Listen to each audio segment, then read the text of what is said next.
What's up, my people? Welcome back to Vertical Football. Welcome back to another episode of the Manchester United Fans Corner. I'm your host, Shegun. So, guys, it's great to be back here to give our opinions on the breaking news statement from Sir Jim Ratcliffe about Ruben Amorim, where he said Ruben Amorim, he wants to give Ruben Amorim 3 years, and that he believes that football is not overnight and that we have to trust the process.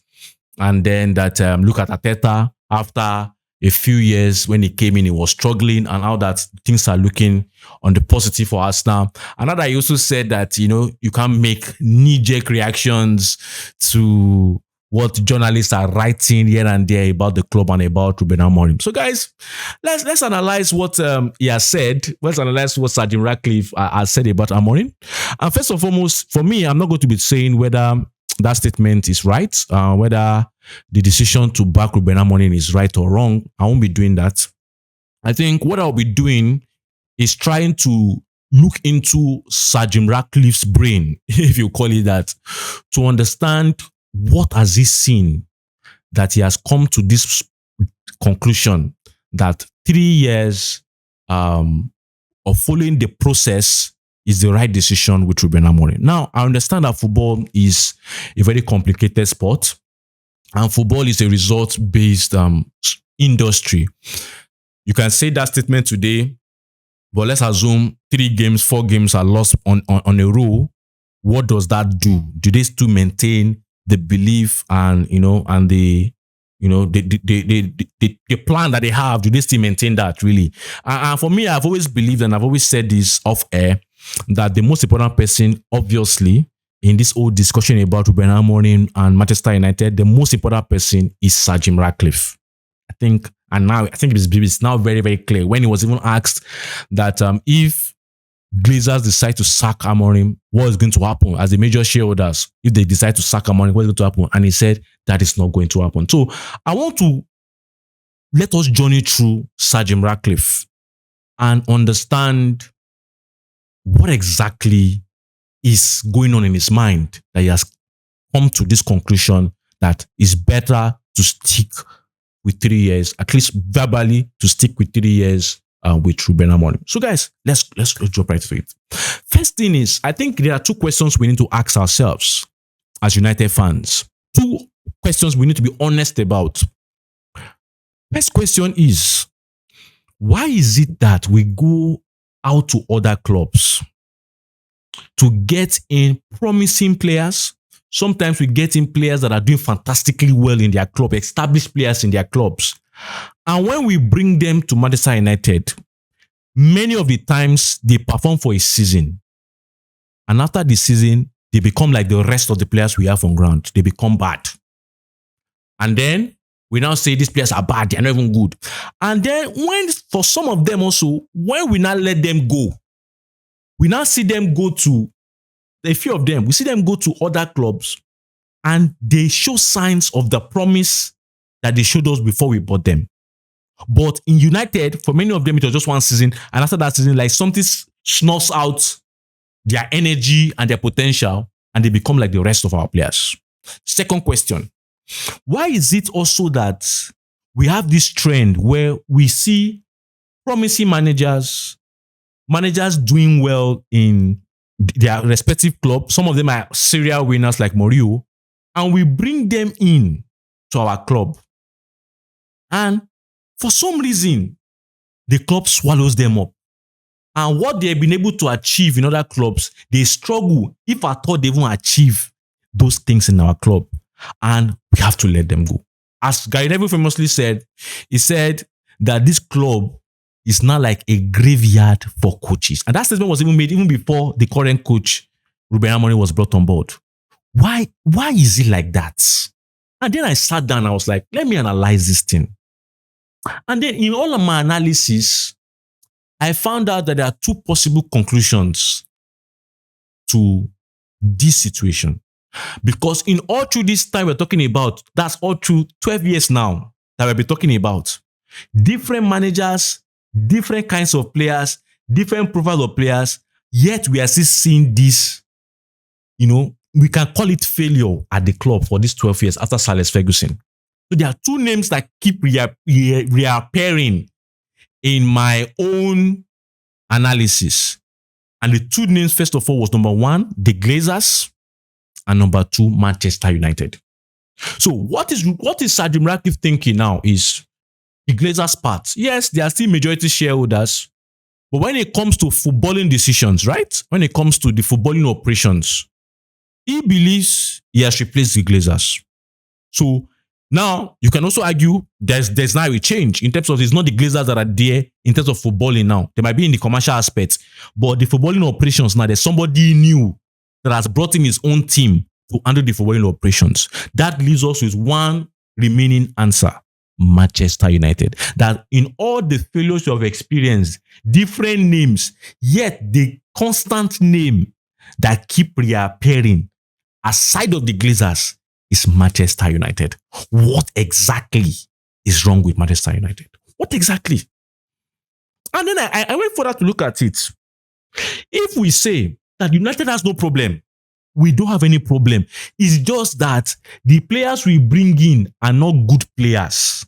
That they are not that good players. They are overhyped players. They are players that just maybe one season wonders that we bring in. And that's why when they come in, they fail. And some of them will now go to lesser leagues and go and be performing. If that is the theory we have, that also means that United has a problem of recruiting players. Recruiting the right players. That means when other clubs are going out to buy the right kind of players, why do we consistently go out to buy the wrong players? That means Manchester United at the end of that equation is still the problem. We have a recruitment problem then. If that's your theory, you have a recruitment problem. Secondly, if your theory is that those players are good players, but for some reason, after when they come in, the first season, they are always very good players for most parts. Most of them are always good players. But after the first season, they just become like the rest. Something goes on. That means you're also saying that there's something wrong with the culture of this club, where good players from outside come in and good managers from outside come in, and for some reason, something snuffs them out and they become like the rest that we have. Like the famous Bible quote that says, you cannot keep pouring new wine into old wine skins, right? That if you want the new wine to remain, what you do is that you get a new wine skin and you pour new wine in new wine skins. That quote. That now means I believe, and I strongly believe, Sir Jim Ratcliffe has come to this point where you understand that the problem is not the names we bring in. The problem is not the ingredients we are putting in. The problem is that the pot itself is a problem. That's why everything we are cooking is becoming bitter. We bring in different curry, thyme, garnishes, different assorted. But we always find out that this assorted become bitter. Then check it. If they are truly assorted and they taste well before they enter the pot, that means the problem is not the assorted. The problem is the pot. United is the problem. That's my conclusion. Then now, what is the problem at United? Why is it that the garnishes and the curry and the thymes and the lovely aromatic spices are not being successful at this club? So let's look at it. First of all, this club lacks structure. This club, I repeat, and I know you guys know, but I think let me just repeat it so that we can get the facts straight. This club lacks structure. And one of the common quotes that I've come to always say is this a common quote. Nobody said it before. This is what I just, in my own analysis of football, I got that quote. And that quote is that the last place you will see that you used to know when a club is successful is the pitch. And the last place you will used to know that the club is failing is the pitch. The pitch, that green surface, that dimensional green surface, is the last report card for either a successful club or a failing club. So what do I mean? The pitch is just like, let's say like the skin, right? It's like the skin. Someone can be going through a lot of sicknesses inside them. But when they are walking, so far their skin is pure, no sign on their face. You feel, oh, this person is healthy. But the last place that sickness will reflect on, that will make you know that they are truly sick is on their body. That's how the pitch is. United for years, even before Sir Alex Ferguson, had been getting rotten inside for years. An example of the rottenness was the fact that, maybe I'll give you two examples. The first fact was the fact that we lost out on good talents that now later became the next generational leaders, in the world football. Good talents. Number one, we lost out the fact of the likes of Aguero. We lost people like Hazard. We lost the fact we couldn't pay few amount of agent fees for Hazard. And that money that looked so big that time that, we can't pay that agent fee, was what we used. And we even paid more for the likes of Pogba and Lukaku. That same agent fees, we paid exorbitantly for those players. But we didn't buy the likes of Hazard because we felt that agent fee was too much. So we lost a lot of talents that went to other clubs and became generational stars and generational talents. We didn't buy them. We kept losing them. And at that point, it's just like the picture is still looking like here. We stuck to the likes of Cleverley, Gibson, not bad players, but these players were not generational talents. But because we had a generational manager in Sir Alex Ferguson, everything seemed to work out well. But when he left, that stopgap left, the rottenness inside the club began to show on the pitch. The pitch was the final report card. And you will now feel that the pitch, is where the problem started from. No, the problem started inside. I think there was a podcast I listened to about Patrice Evra when he said that Sir Alex told him, according to Patrice Evra, that he wanted to bring in Ronaldo and Bale back to Manchester United. Ronaldo back to Manchester United, and I wanted to buy Bale. And that he went to meet the Glazers, and the Glazers then said, "Oh, no. They don't have the money." I think he asked for maybe 200 million or 250 million to get those two players in United. And they were like, no, we don't have the money. And maybe during the discussion, was like, go and get the Valencia or get the Obertons or get the Diouf, let those guys, those players, let's just get them. We don't have the money to buy them. That's the sign of the rottenness. The club has been broken inside structurally. I know that there are many things that Sir Alex Ferguson we don't want to say, but we from the outside saw some of these signs. And the pitch was not the final report card.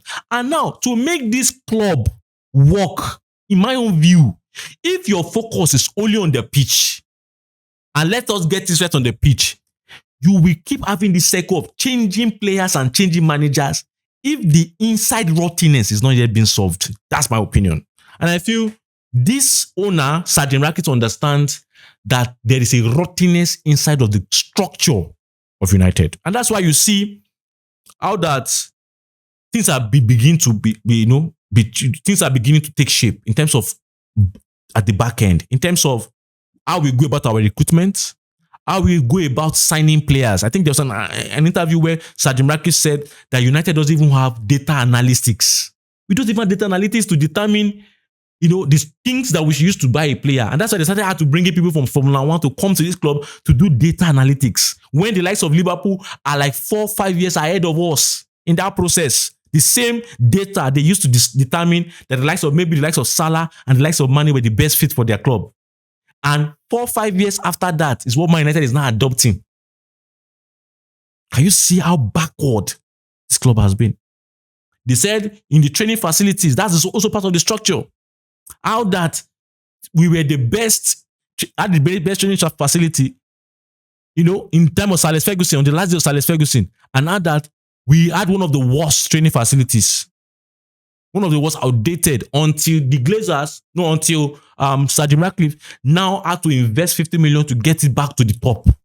So this man understands that, and I believe he understands that the final place the results will show is the pitch.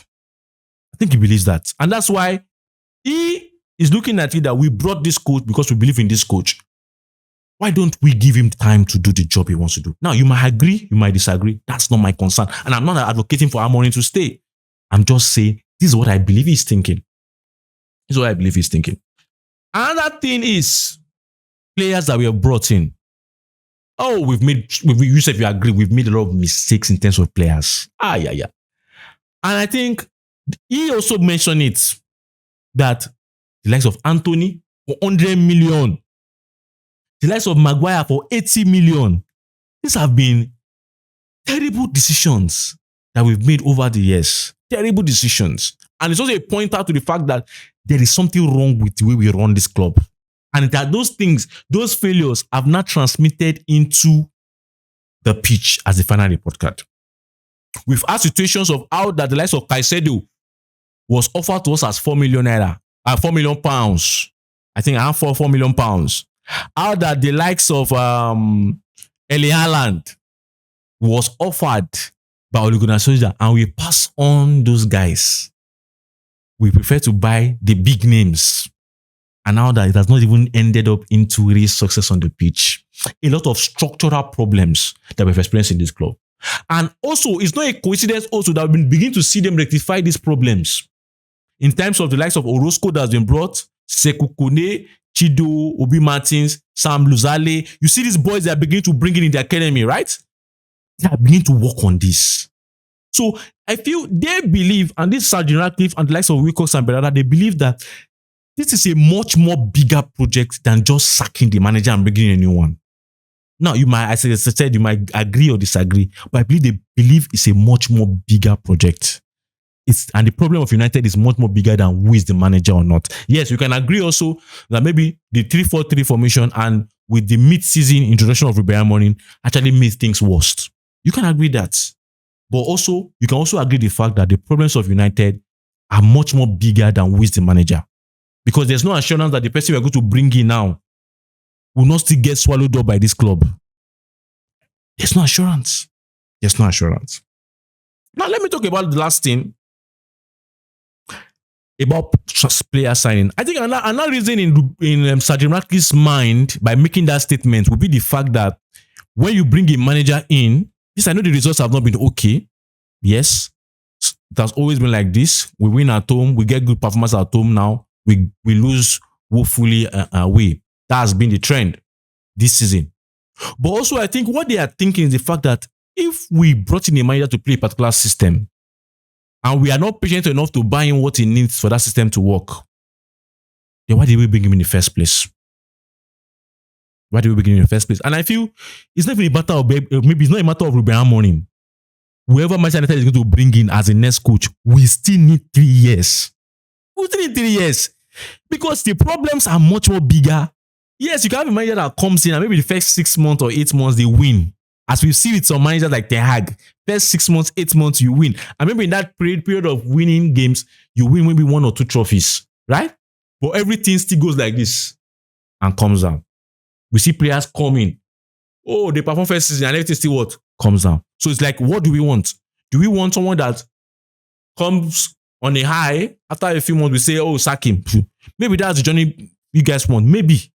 But the fact is, you know, they have looked at it that they have to give him the players he wants. So that maybe let's even satisfy this guy and let him prove himself over 3 years. That's their thinking. That's their thinking. If he is brought in to play 3-4-3, then let's give him the players that will make him play that 3-4-3. Now, the fans. I think you know, United is not a club known for patience. And I think we have been patient enough as fans, really, if you have been honest ourselves, because this is the 12th year. This is the 12th year of this back and forth and not consistent success. And I understand section of the fans saying that. But I think for me, the concerns are clear. The concerns are, you know, are legit of how the club is going. But I feel also we have to understand that whether it's Ruben Amorim or not Ruben Amorim, whoever is going to make this club successful, we need time as a manager. I think it's something we have to. Now, the name might change, but whoever will be successful at this club, looking at the challenges this club has, the kind of crop of players in this club, that person is still going to need time. Now, it looks as if the owners have decided to stick with Ruben Amorim and give him that time. But the fact is, the manager that will make this club successful will still need time. I think that is that. The legends. Let's go to the other one, the legends. I feel sometimes our legends are, with due respect to them, sometimes the take they have, sometimes it's very, very terrible. I saw one video. I didn't watch the video. I saw one video on one channel. Let me not mention the channel. where they said with Roy Keane fix Manchester United problem or something like that. I saw something like that with Roy Keane fix Manchester United problem. I was like, are you joking me? Are you joking? Roy Keane? Roy Keane? What club has Roy Keane managed successfully that you think he will just come in and just fix Man United? And people are like, yeah, he will come in, he will shout on the players. Do you really think it works that way? I'm sure people saying Rooney can come and fix. I think when they make such statements, I think it's being ignorant of the gravity of issues at Manchester United. I think it's big ignorance. Let's assume, okay, maybe they come in, first 6 months, 8 months, pam, everything goes well. It will still crumble. Roy Keane, where? Roy Keane was the same person that said when he joined, and we do respect to Roy Keane, our legend, we do respect to him. That when he joined, I think Sunderland, right? He was the manager of Sunderland for a while, few years ago, or some years ago, where he said he was analyzing the opponent. And when he was analyzing the opponent, a particular player was raising the hand.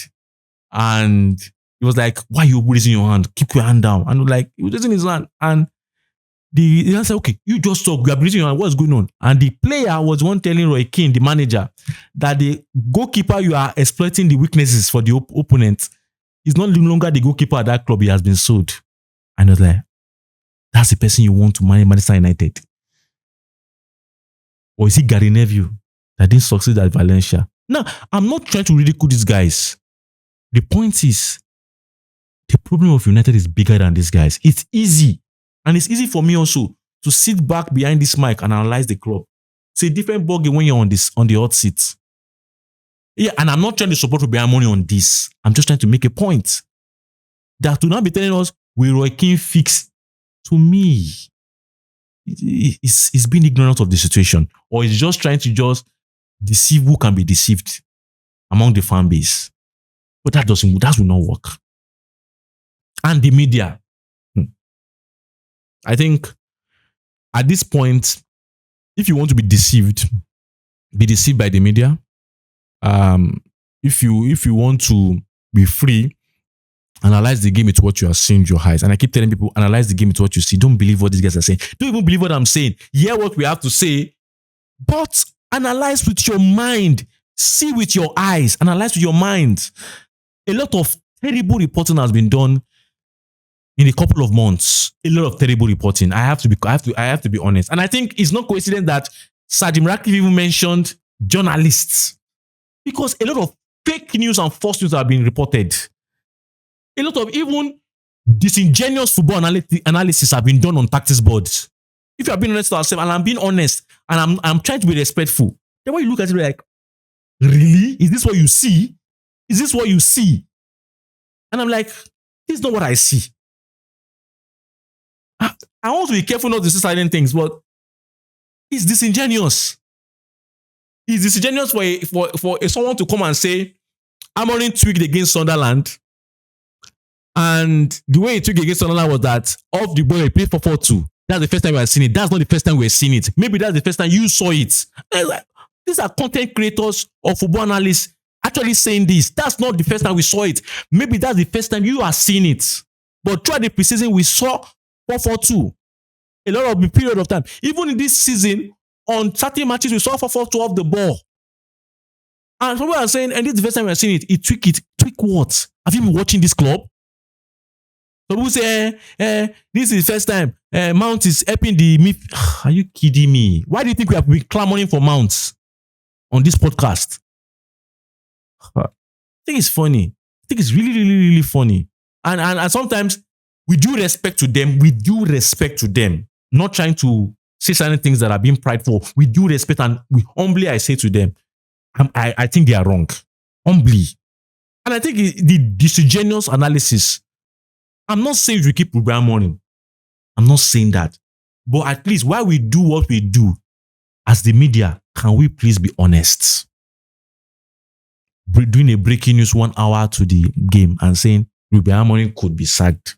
Now, the owner has come out to say, yeah, and I know this is just, yes, say, the owner might decide to sack him after maybe 3 losses. Football is a result-based industry. Football is a complicated business, right?